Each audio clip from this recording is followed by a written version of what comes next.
I'll be at 20,000. I don't know. That's the next crazy vision that I have. We'll have to take these steps to get there. And that is what I was telling you guys, that sometimes, right, you have to have crazy goals that maybe, just maybe, you will get there.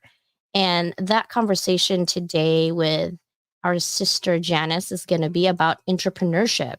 How do you turn ideas to an empire? We're going to get there slowly. And if she doesn't believe it's an empire yet, she will. She will. Because crazy ideas get somewhere, right? And I wanted to get to know her a little bit in terms of not only the starting point, but the pains of being an entrepreneur. solopreneur, gigpreneur, however you want to call that, is real. So we got to see how that works. But first, I wanted to shout out to my dear sister, Nick.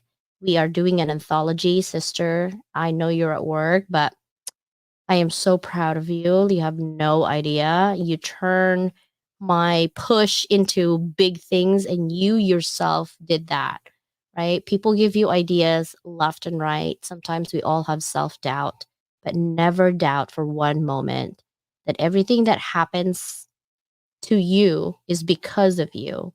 Because at the end of the day, people can give you a whole lot of millions of ideas. But if you don't want to take action on those ideas, it's like this. Poof.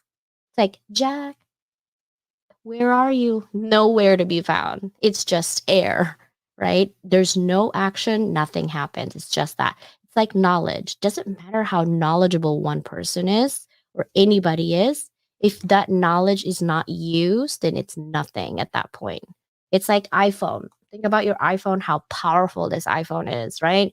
It can send hurtful messages or nice messages. It can deliver emails up to thousands of emails. It can be traveling the world, just looking through and scrolling to your TikTok, to your Instagram. But if you don't have internet, you have no access to the world. It's paperweight. It's not expensive paperweight. It's the same thing as us. Doesn't matter how powerful, beautiful, handsome, rich you are. If you're not good in here, you're not going anywhere. And that's the reason why I love having this show, because I get to know the heart of my friends, the heart of the connections that I have, and the circle that I'm creating for myself. And so, without further ado, are you guys ready? Oh, wait. Not only for Hounds of Business that's happening today, because Mike is always doing I don't know if it's every other month that he's doing it or every other week. He's going to kill me. I know he sent me a date this morning in WhatsApp, and I am not paying attention, aren't I? Such not a good sister. Listen, I get passed because I'm sick. It's my excuse. What's yours? um, he says, "Oh, it's every week on Wednesday. So November 8th, November 15th, November 22. So I guess he has a weekly um event. So make sure that you guys do that every Wednesday at 1 p.m. Eastern or 10 a.m. PST. I also wanted to do a shout out for my sister Susanna. We will be on TV tomorrow. And you're probably thinking, CJ, what do you mean by on TV? Like, I don't get it. If you download, so if you have Amazon Fire, Roku, Apple TV, Android phone, Apple iPhone, you download an app called E360 TV. Wait, hold on. Yes, it's E360 TV. I don't know if you guys can see. Oh, you can't because I have a background, but it's like a gray thing. Once you download that app, you will find every Thursday, 9 a.m. PST, me and my guest to be that. And if you want more information, go to levelupwithdoc.com. Level up with Doc. Doc is DOC.com. And you will find all the information in there. It's not one thing where you just pay and come. It is with pay for TV because we have to pay airtime. But the download on that network right now is at 1.2 million per month, and it's probably going to grow because we're also partnering up with Samsung. So anybody who has a Samsung phone, I think by January or February, we will be on that platform as well. So we're just slowly growing our network in there. And one thing I love is that the network has so much different categories. I am once you on E360 TV, I am on what they called fresh takes. So if you see like a brain with a butterfly, it's so pretty. You just hit fresh takes and you should see me on the top. All right. So that is where we are housed every single Thursday. Ooh, Soaring Profits is here. I did not know that. What's up, my Canadian bro? Hey, if you guys are going to Podfest in January, is it possible that you guys can give me like Canadian bacon from Canada? I know I can buy it here. I get it. But it would be nice coming from my brothers in Canada. I'm just saying, just putting it a hint in there. Just, I am a sucker for everything free for sure. Um, where is that music coming from? somewhere in the air. That's for sure. What's up, sister? I know she's working. She's working hard. That's our pharmacist, doctor sister that's here. She's saying good morning. All right, guys, are you ready? I think our sister, Jen, I can see her and her beautiful smile. Are you ready?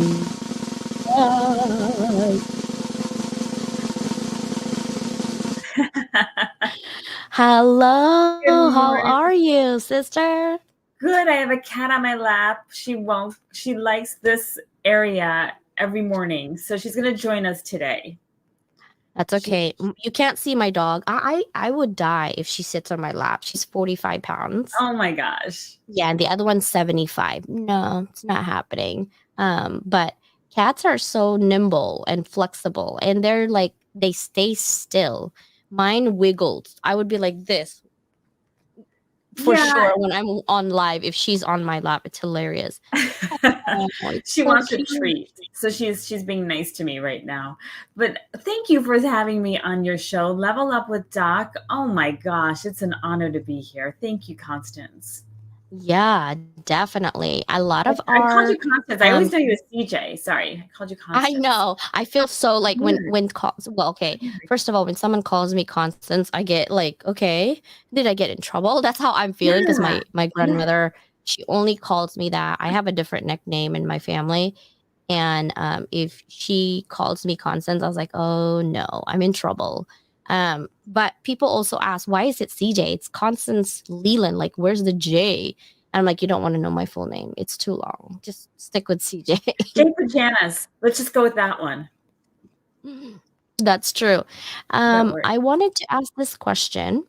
Yeah. Think back 20 years, how within your timeline, of course, any significant changes in your life that got you here where you are today?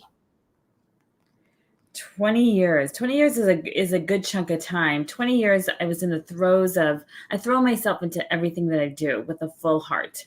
So 20 years ago I was doing the stay-at-home mom business with my kids and being, parent club president, being room mom, running children's festivals, and also started my own business. I had a marketing business because I was wanting to, I called it think about something when I'm folding laundry. And it was really important to me to have something that kept my skills up. I was a very good marketer, and it was something that I knew I could, scale it and bring it down if I needed to, based upon what my kids and families' needs were. Because I really wanted to do that stay-at-home mom thing. Um, while I felt I was good at it, I knew I had more I wanted to do. Well, how long did you stay at home? 12 years.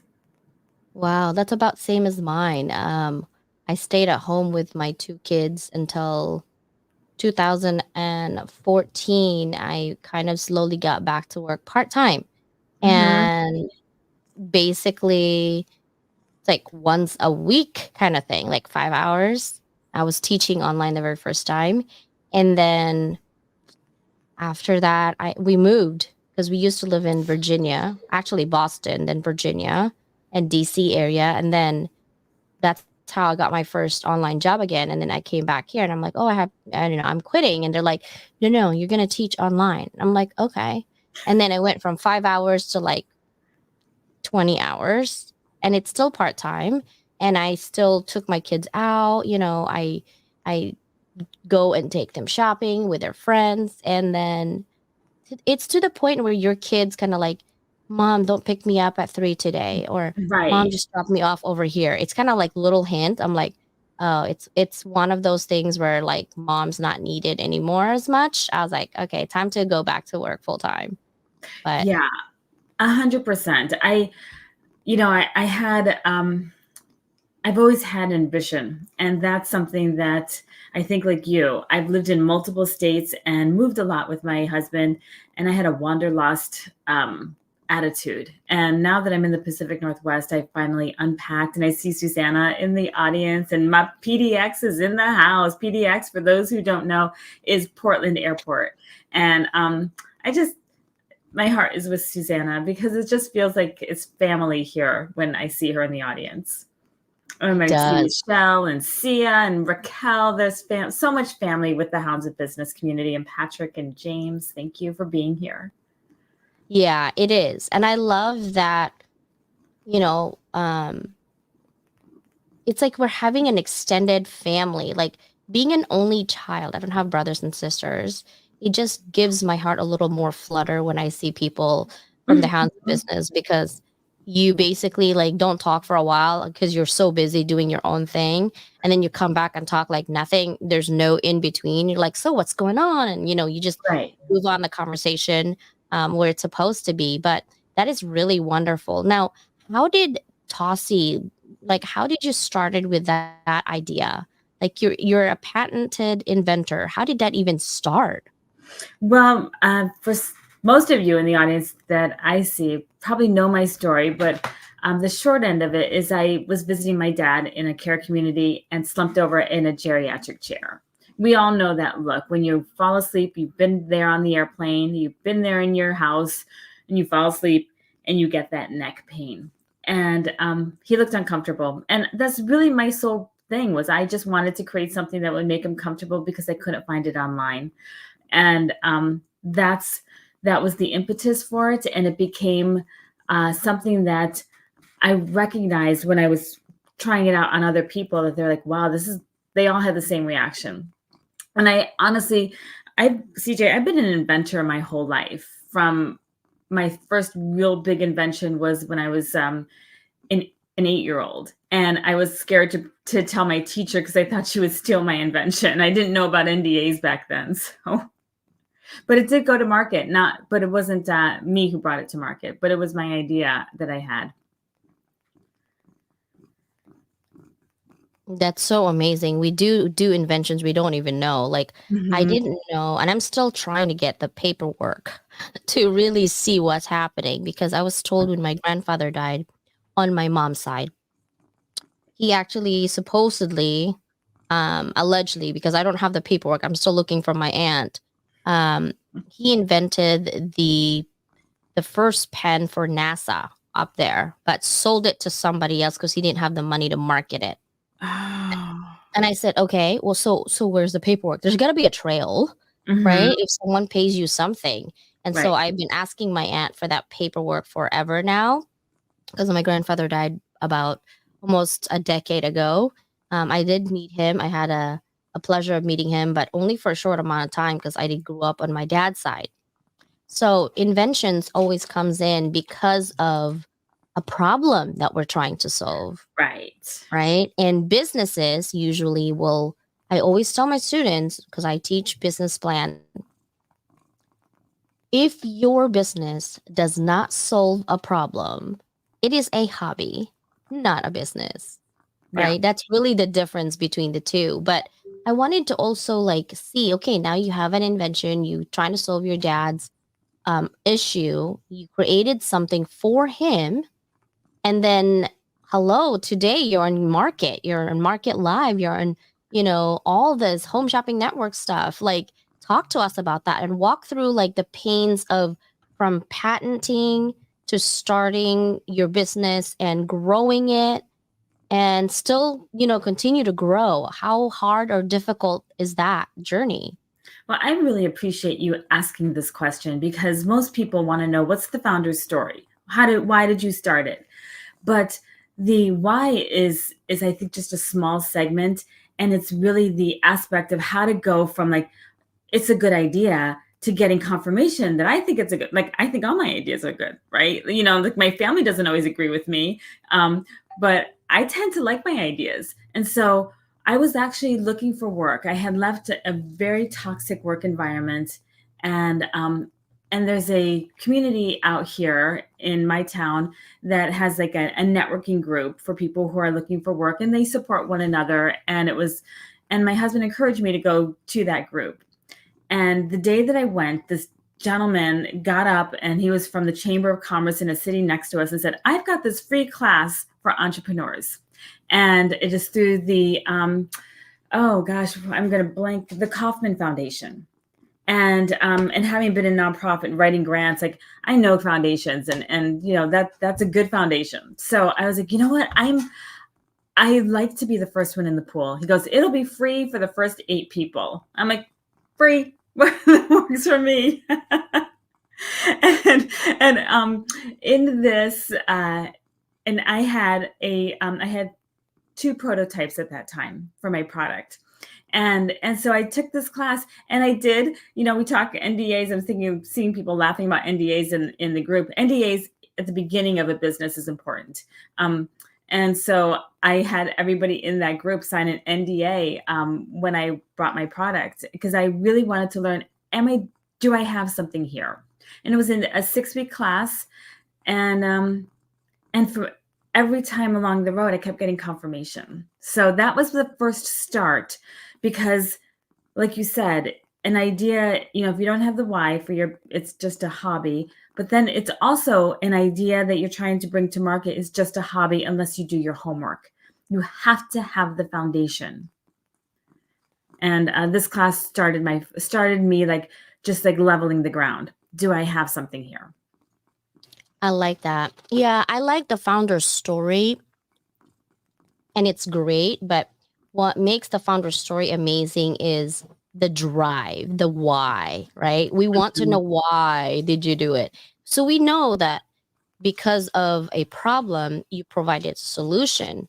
But now, to create that inventor's path into an empire, you got to keep working. Yeah. It's like 24/7 baby you got to feed. It's like a monster. Yes. It just needs like marketing, and we need money to create more stuff, to create more. Like, you need money to create money. It's crazy, but it is. It's the truth. Right. Right? Yeah. It's one of those things where people who are in the know recognize the value of this product. I took it to care communities, and I had this one gentleman out here in Oregon who is pretty famous for adaptive equipment, and he has his own. He was born.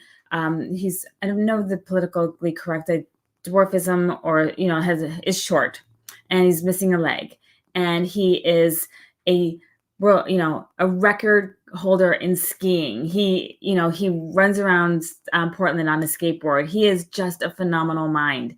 And some people who believed in me brought him to a meeting to see what he thought of my product.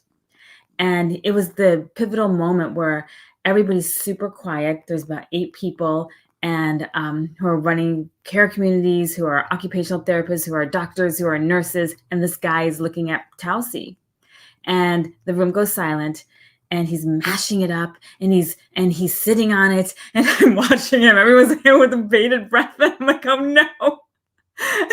And it's like interminable.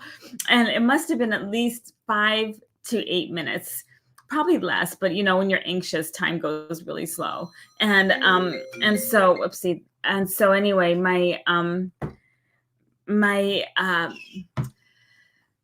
that was my husband calling from the UK. But anyway, but when he looked at it and he started talking, he's like, there's something here.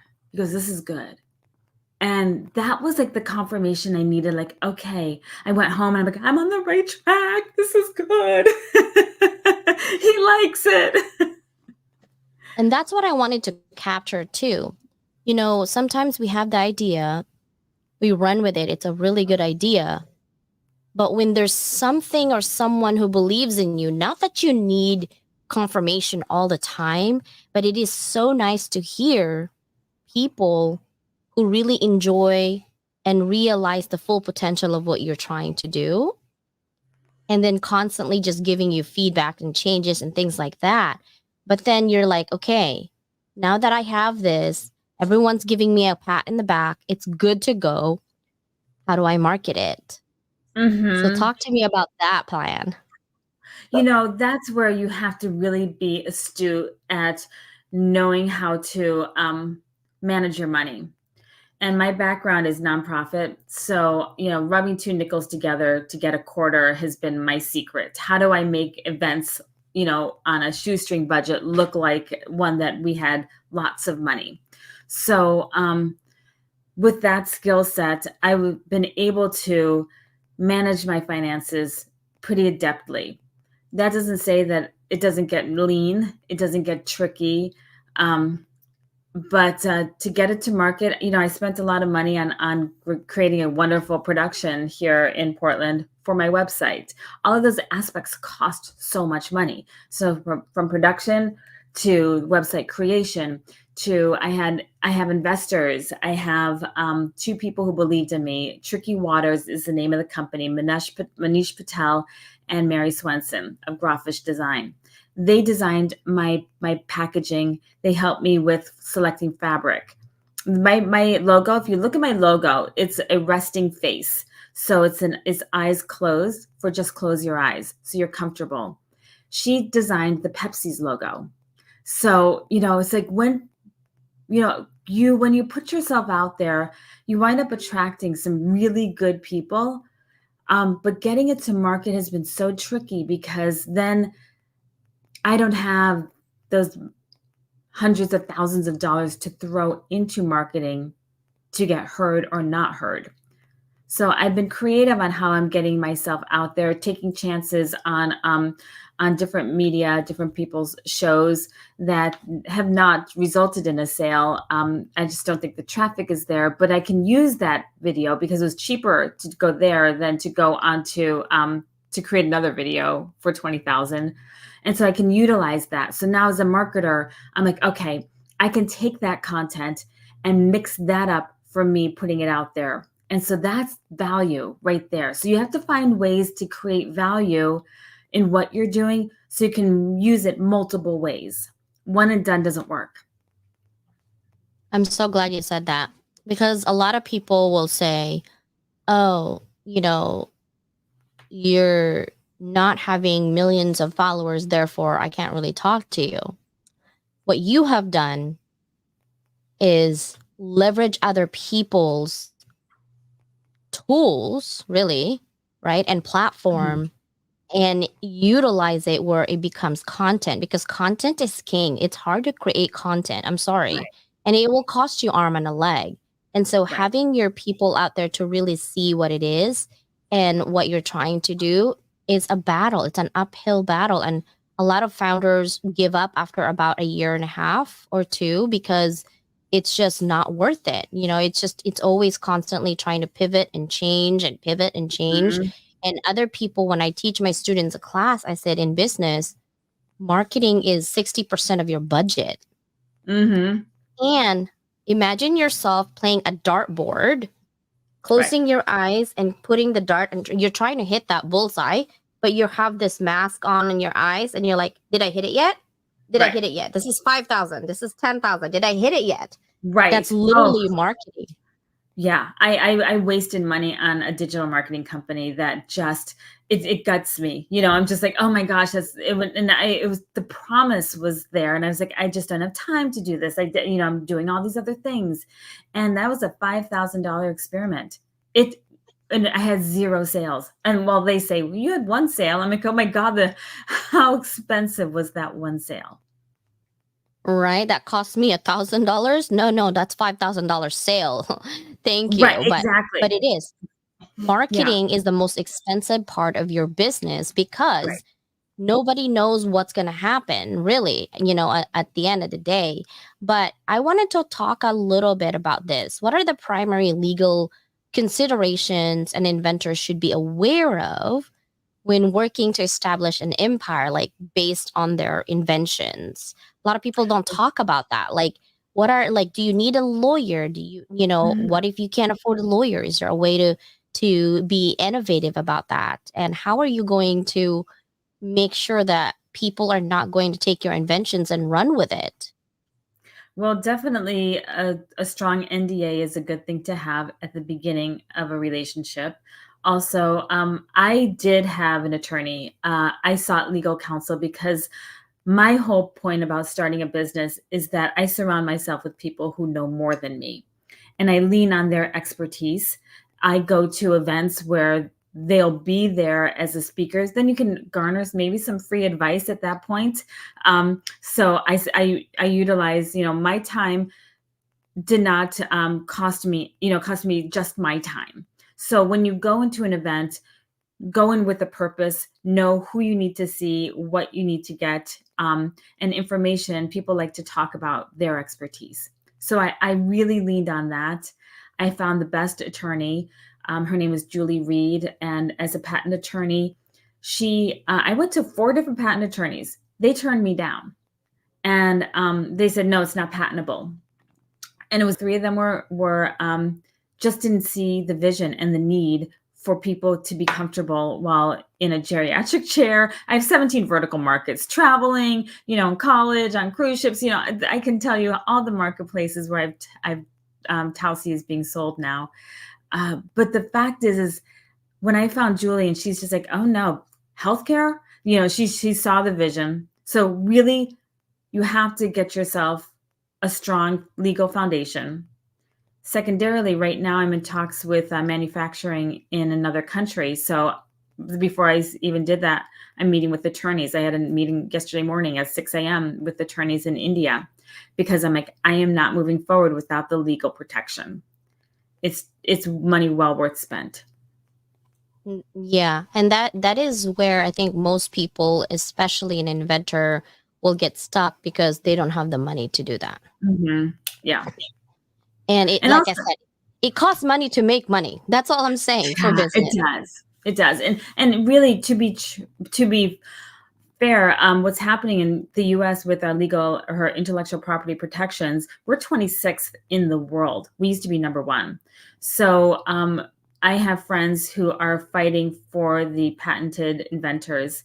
And Juliet Fassett with the flippy pillow, she's been ripped off millions of dollars because this person in Florida just takes an idea and runs with it. And there's a documentary now called Invalidated on Hulu. I recommend anybody interested in the patent process to watch that. And you could see how the U.S. really needs to bring back this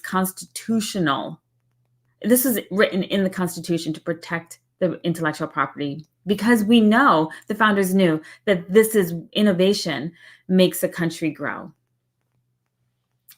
Yeah, and we're not. U.S. has been the last of a lot of things. We're gonna deviate on that conversation. I'm gonna stay away from that. But for sure, it's kind of depressing to be honest when you're looking at that, and it doesn't really matter. I mean, like, look at Hermes and YSL and Louis Vuitton and Chanel. Mm-hmm. Their product is ripped off daily.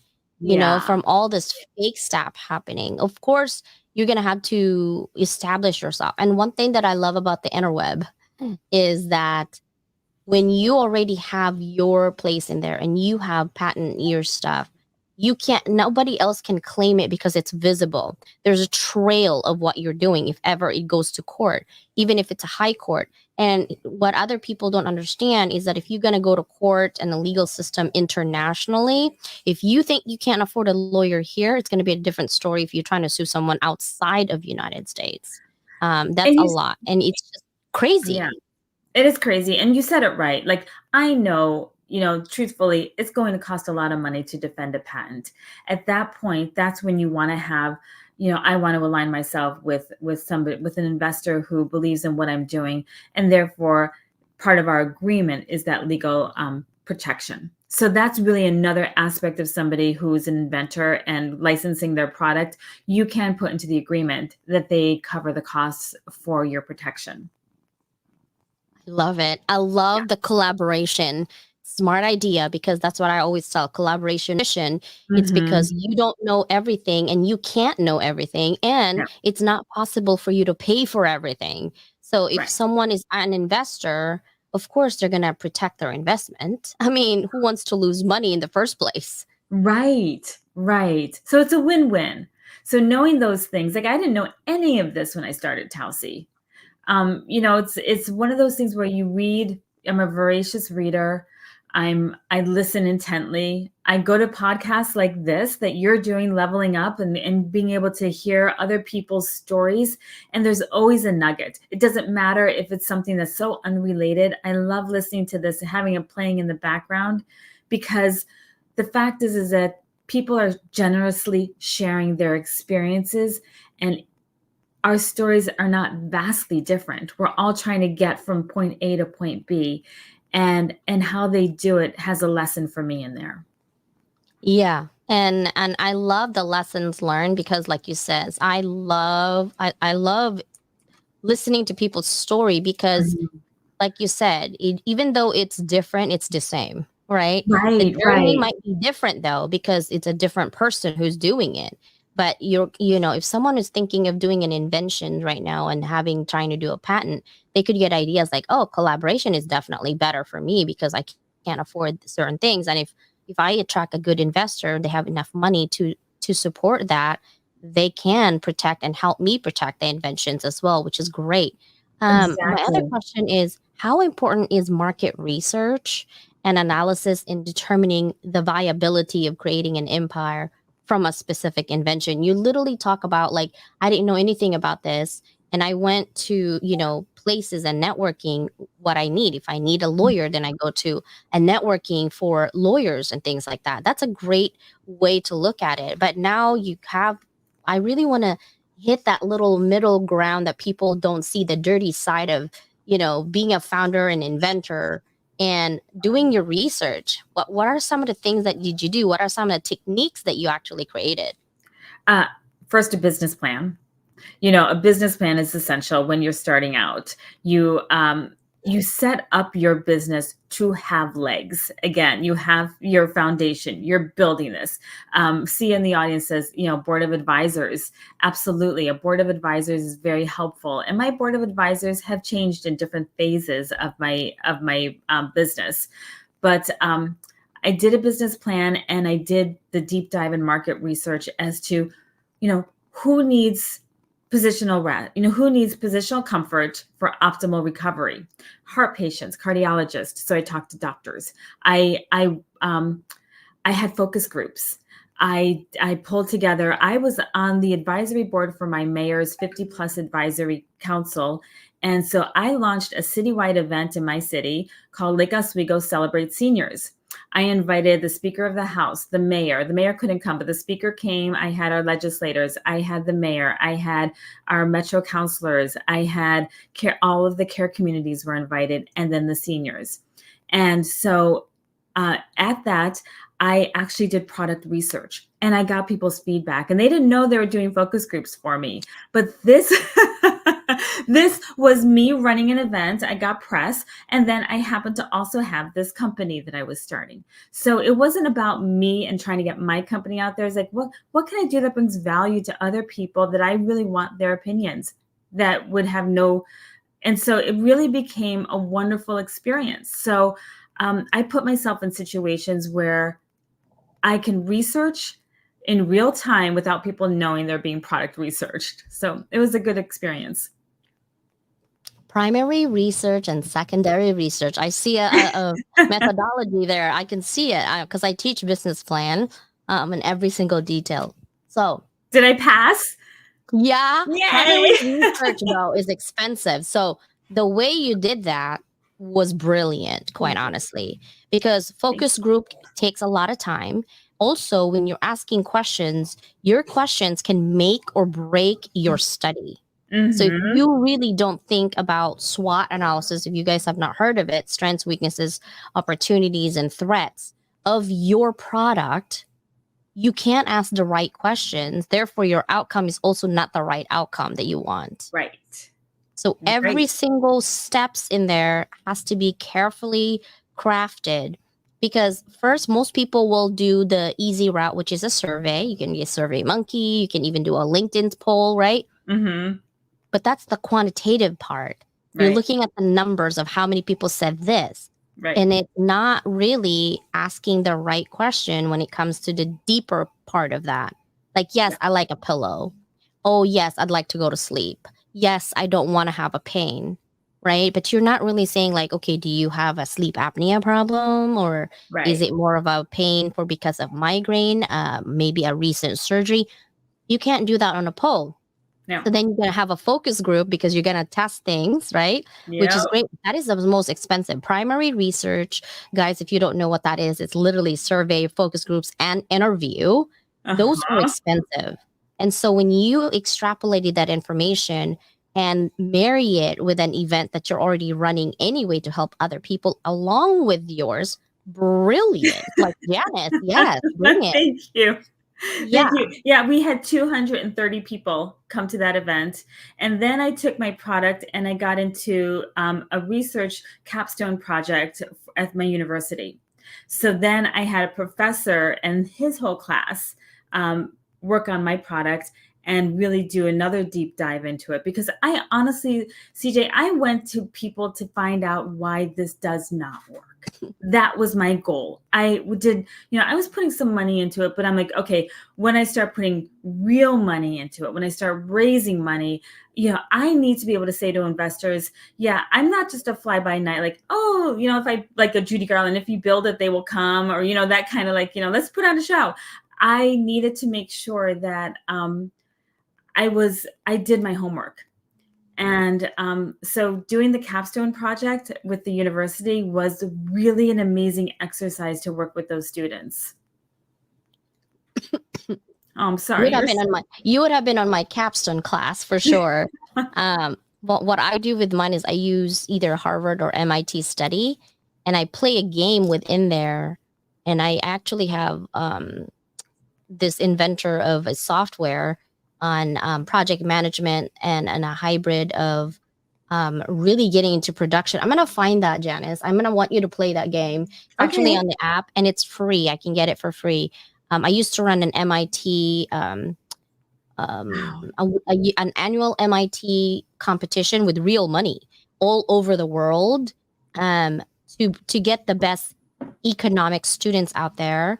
For me, I love it because they literally get to see, okay, now it's literally production and manufacturing is the game. So I got to find that for you. It's I love it.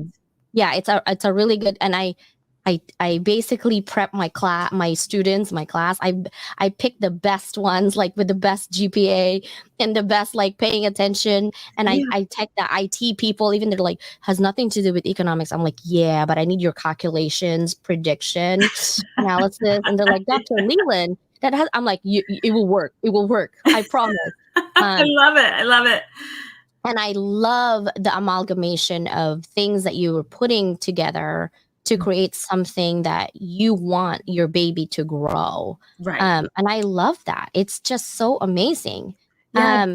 Universities. Go ahead. I'm sorry. Universities are the best resource for entrepreneurs. I did sort of Portland State University, and then Oregon State University has a robust entrepreneur program. And again, first in the pool, they had their first online program. This was before COVID, and they were offering it for a deep, deep discount. And I'm like, I'm in, I'm in. And so that now has me part of the Oregon State University's entrepreneur cohort, where innovations coming out of OSU are phenomenal. So I think that what you do in the universities is just life-changing. Has been for me. I like to do my class differently than most professors. I like the real thing, not the theory. I like transferable skills. So one time I was teaching, it was a guy from Dubai. I didn't even know, they didn't tell me he was a millionaire looking for ideas to invest his money. And so what I did is I took all the Silicon people that I know that are investors and founders, and I put them in one room in person. And I had my students do an elevator pitch, like a Shark Tank. Yeah. And pitch, but we had 16 weeks to do it. And I said, guys, these are possible people that could invest in your money, like in your invention with money. Right. So I need you to get going with this. And so we worked on it for 16 weeks. And he went back to Dubai. I didn't know anything. And then he sent me an email, Dr. Leland, whatever you said works. OMG. And then he sends me this huge gift. I didn't know what it was. And then I open it. Of course, it's dark chocolate because I love dark chocolate from Dubai. And I was like, oh, I didn't know you had money. I would have ordered like champagne and apple. He started laughing. It's like, I didn't want anyone to know. But it's amazing how, ideas come to life, Right. And then people believing in you. But my second to the last question is, how can an inventor build a strong team to support the growth of your empire, including technical experts, marketeers, and business professionals? That's a tricky question. I initially thought I didn't want to do this on my own. I wanted people around me, and I work best in collaboration. That is because that's just just a more fun environment for me, and ideas start firing. I had somebody who I thought wanted to come in, and she didn't have the exact same work ethic as I did. So she was canceling meetings. And so it was really difficult for me to, I had to actually let her go, and she's my friend. And I said, if you don't have I gave her the option. I'm like, if you have the same commitment, let's do this. But I was like, I would be doing I was happy to split equity really high. I'm like, let's just, I want help. So, people can come in and out for a reason and a season. Those who stay with me, and I like long-term relationships. Manish and Mary have been with me for now 3 years. We're going on. I have a production company, and I've been with my partner on that for 7 years. So, I think trust, know, like, and trust is the big thing. And so building my team of people that I trust is harder, because I've been burned, and I give 100%, and I don't get it back. And I just don't understand that mindset of other people. So I'm very uncomfortable with people who just don't have the same heart. And so it's important for me to I don't bring a lot of people in right now to Tausi. I'm careful. I was offered an investment opportunity that turned out to be a really bad one, and I'm glad I followed my heart and my gut. So building a team, I am at that point, but also right now, I'm going. I guess I'm in the dark on this one. I'm still going slowly because it's not clear to me where I'm going to go. Well, that's where you surround yourself with people. And what's really disheartening is we thought when we partner up with someone that we like, we thought that would be a good idea. Mm-hmm. But for those of you who have a gut feeling, okay, and you don't listen to your gut, you're going to pay for that. I'm just saying. Yep. Right? Yeah. When you actually feel something is wrong, please explore that something is wrong. Whether it's your best friend, it could be your best enemy tomorrow. I'm just saying, right? I've been burned a lot, and that's why I'm careful too. But also, I think it's our personality, Janice, that gets us in trouble. It's because we see good in people, not the bad in people. Mm-hmm. And so we just keep going. I actually had a huge conversation with my pastor on this one about maybe 20 years ago. I was so hurt. I wanted to run her over with my car. That's how bad it was. I can't believe I'm saying this on freaking live. But I gave her, she got kicked out of her house, and her parents kicked her out. She had no job, nowhere to go. And she called me crying. So I said, okay, you can stay in my apartment. I'm an only child. I will work 2 jobs. I don't like to have sharing. I'm an only child. I don't share. Hello, right? But I also see I don't want her to be on the street, because she was my classmate in college. And so all my friends are like, oh, the only person that is independent is CJ. I was the only one working in my group, had my own apartment. And so I said, okay, I let her stay there. And then after 2 months, not only would she eat food, and I was like, you need a job. You can't stay here for 2 months and not have a job. And she's like, okay. So I got her an outfit. She's a little bit taller. Obviously, I'm 5 feet tall. And I got her whatever clothes I got, because she literally had all her clothes in a backpack. So to get her into a job interview, I got her in a job interview, because at 21, I was already managing 100 people. Wow. So I said, okay, I can get this people. I can get you going in there. And then I got her a job, thank God. And I was like, oh, you can move out now. You can have your own apartment. Literally, that was my win-win. I'm like, get out. I can't, right. I love you, but I can't love you with living with me right now. Right. And then I find out she would flirt with my boyfriend at that time when I'm not around.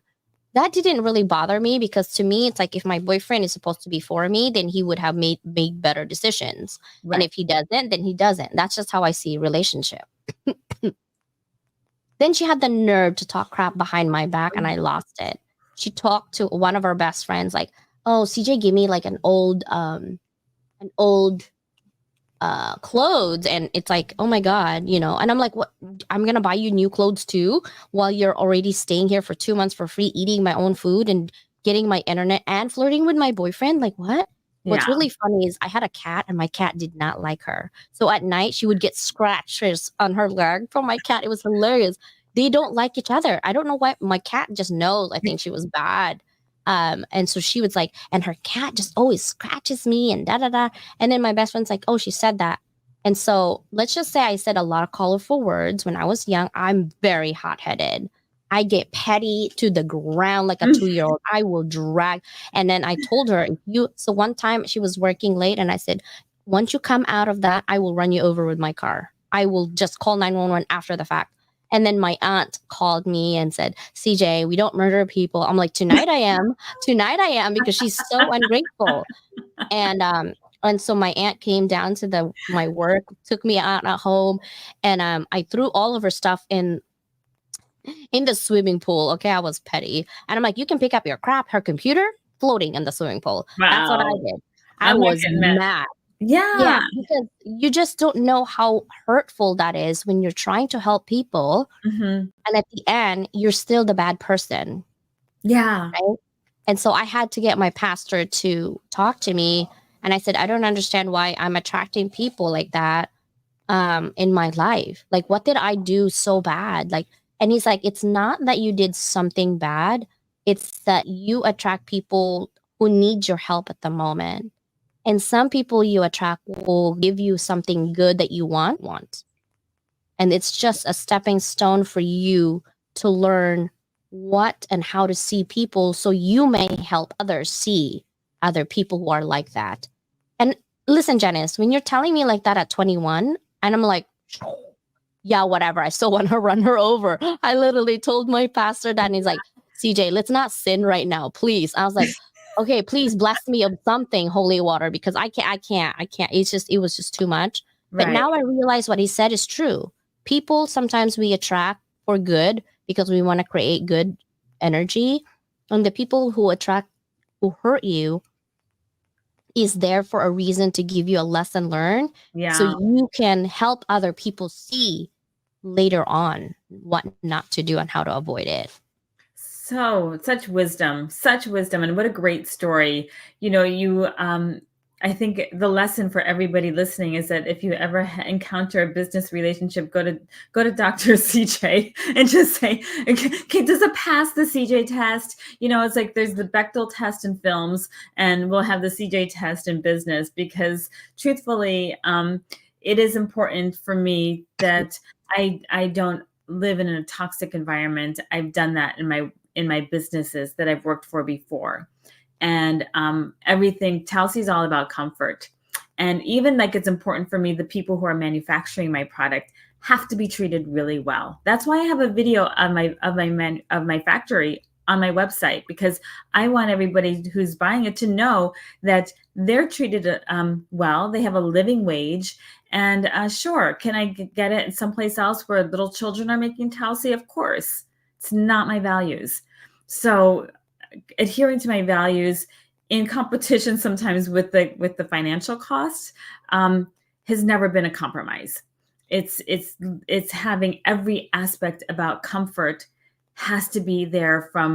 I've researched 75% of the components of Telsey. I could not find where the thread was made. That's how granular I got. Were the people comfortable making my thread? That I don't have the answer to that. But I can tell you every aspect of it, they are treated well.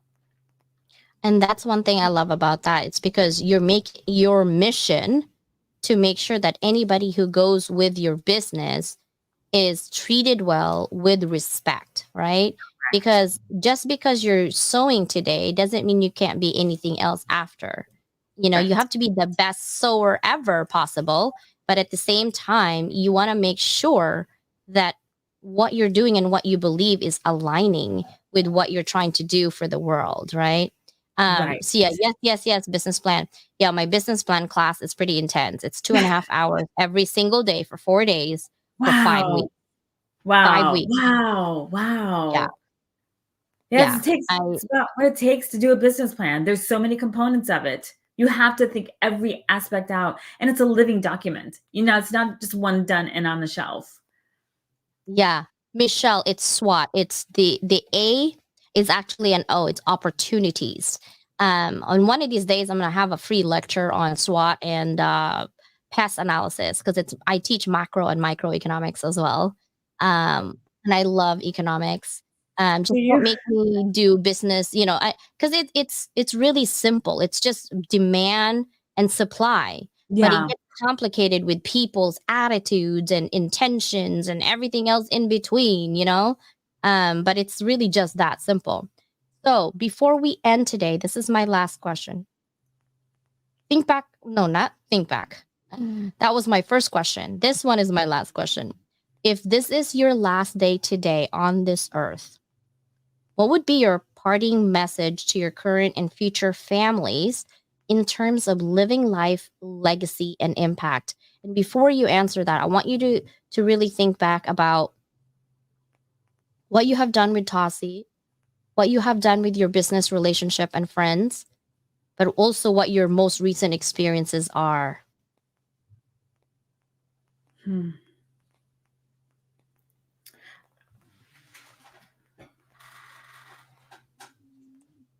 Okay, this one hits close to the heart. Um, my legacy for my family and friends is to lead with your heart, um, trust your gut, and keep reaching. Keep reaching for your best self, for your goals. Don't stop giving up. Don't stop learning. Don't stop being curious. Keep reaching. And I don't think I would do it any other way but lead with my heart. I know my heart is kind, and I know my heart is to help and never to injure. I know, Talsi's a soft landing. Talsi was born out of love. And when you follow your heart, I do believe the universe makes pathways and opens up doors to unforeseen opportunities. That's where I am today, is because people believed in what they saw and they felt the heart. That's my parting words. I love it. Like leading with your heart can get you in trouble in so many ways, Yeah. but there's no other way. It's just the type of people we are. Hmm. And I gave up on controlling what my heart says. It Yeah. gets me in trouble all the time, all the time. And I'm like, oh, geez, it's coming, I'm sure. But at the end of the day, it's called life. It's a messy life. But when you give without expectations, I Mm, feel like that's when you get the beautiful outcome. yeah. Because if you give with expectations, like, I'm going to do this because I'm going to get something out of it, that is a bad attitude. Bad attitude. Don't even come near me because it's not happening. Um, because I want to give not because I have more money or more this, and I want to give because it makes me happy. Hmm. I want to Yeah. give because it might be a selfish reasons. For me, I want to give because no one gave me. Mm. And Right. I don't want anyone to feel the way I feel. That's why I want to give. Not because I'm rich. Hello, I still need money. It's because I want to give and I want everything that I do affordable for everybody. Not because I don't have value. I have a lot of value to offer. In fact, that's the reason why I started my business is because I want to dump every value I can before I die. I Right. already almost died 8 times. On one of these days, I'm What? not going to be so lucky. Yeah, including cancer. So, Wow, CJ. Okay, we mhm, need we need an episode on each one of those, because when you touch in the next, or death, I've had an experience where it was pretty harrowing. um I think that the way you walk through life changes. And, we have family that have a lot of money, and you look at their kids and they're the most unstable kids. So, it's something that money can be a tricky thing. It's to have an overabundance of it sometimes can lead to discontented lives. To have not enough of it is another type of discontented life. I think to be satisfied is something that I've always tried to live within. My world is to be content and satisfied, striving for more, yes, but not disparaging where I am, and longing for something else. I live fully within in my life, and I have wonderful, wonderful friends. I have a wonderful community on LinkedIn with the Hounds of Business, with you and your Level Up, and it's just this is a shared experience in this on this planet. We only have so much time, and what are we going to do with the time we have? And you are leading people with your free classes and your free information, making our lives better. So thank you for all that you're doing. Yeah, and I'm living it. I'm like, oh, I can't wait to teach the world certain things, like little snippets, just little snippet about even just the focus group. Like, what are some of the things that you should be asking questions? Asking the right questions can make and break your study. So let's talk about how to ask questions, little things like that people don't think about. That's what I want them to think about. So thank you so much for your time today, Janice. I appreciate you so much. Little belly, it was so good. I know the kitty is like, did I spell your website tossybrands.com? Is that correct? Tousybrands.com. That's correct. It means caring for, just in case anybody wants to know. Oh, that is so nice. And Soaring Profits is like, wait, your pillow can be a traveling pillow? I'm like, hello, duh. I'm actually gonna use my Tossie. I'm gonna buy another one. I'm still reading the pink one. I'm gonna buy another one for sure because I need one to travel on January for sure. Well, that's why I'm in manufacturing talks right now, so I can get that pink one out there. I've got a big event in Vegas in March for the travel industry, and that's where my pink one will be making an appearance. So you'll get the first one. Yay! Perfect. Thank you, Janice. Thank you all. Thank you, everybody in the audience. Thank you, Michelle. Thank you, everybody. Bye. All right. Bye. Guys, that was so amazing. I do have to go because I'm sure Mike's like, where is CJ? He's having a get together right now for Hounds of Business. So I'll see you there if you are in Hounds of Business. And I'll see you tomorrow, same time, same channel, except this one will be also on TV with Susanna Dawn. Bye, everybody. See ya.